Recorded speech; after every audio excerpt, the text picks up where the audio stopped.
presented by Mahakal Studio. बोला बोला शंकर भगवान की। बोल बम बोला। Mix by Dharmesh Dhamaka. बोल बम बोला। सावन में लोगवा कांवर लेके जाला बाबा धाम। सावन में लोगवा कांवर लेके जाला बाबा धाम। लाखों कंवरिया बन के निखरिया जाला नहीं दुआर। कंवरिया भक्ति में डोला राह में बोल बम बोला। कंवरिया भक्ति में डोला राह में बोल बम बोला। सावन में लोगवा कांवर लेके जाला बाबा धाम। सावन में लोगवा कांवर लेके जाला बाबा धाम। लाखों कंवरिया बन के भिखरिया जाला नहीं दुआर। कंवरिया भक्ति में डोला राह में बोल बम बोला। कंवरिया भक्ति में डोला राह में बोल बम बोला।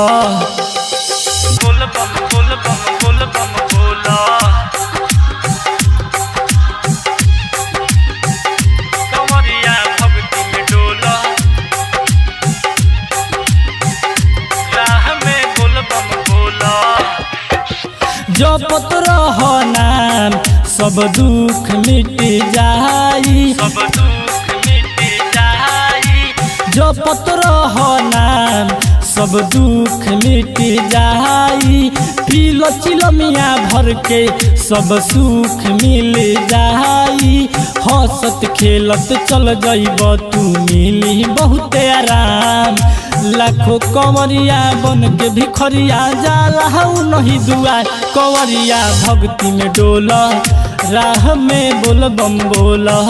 कंवरिया भक्ति में डोला राह में बोल बम बोला। बोल बम बोला। कंवरिया भक्ति में डोला Recording by Mahakal Studio, Narkatiyaganj. राह में बोल बम बोला। हरदम मस्त रहेले ऊपी के भांग गोला। पी के भांग गोला। हरदम मस्त रहेले ऊपी के भांग गोला। जानेला जग सारा नाम हटे भोला। लाल बाबू दीवाना राइटर MR कांवर लेके जाई साथ। लाखों कंवरिया बन के भिखरिया जाला नहीं दुआर। कंवरिया भक्ति में डोला राह में बोल बम बोला। कंवरिया भक्ति में डोला राह में बोल बम बोला। सावन में लोगवा कांवर लेके जाला बाबा धाम। सावन में लोगवा कांवर लेके जाला बाबा धाम। लाखों कंवरिया बन के भिखरिया जाला नहीं दुआर। कंवरिया भक्ति में डोला राह में बोल बम बोला। कंवरिया भक्ति में डोला राह में बोल बम बोला।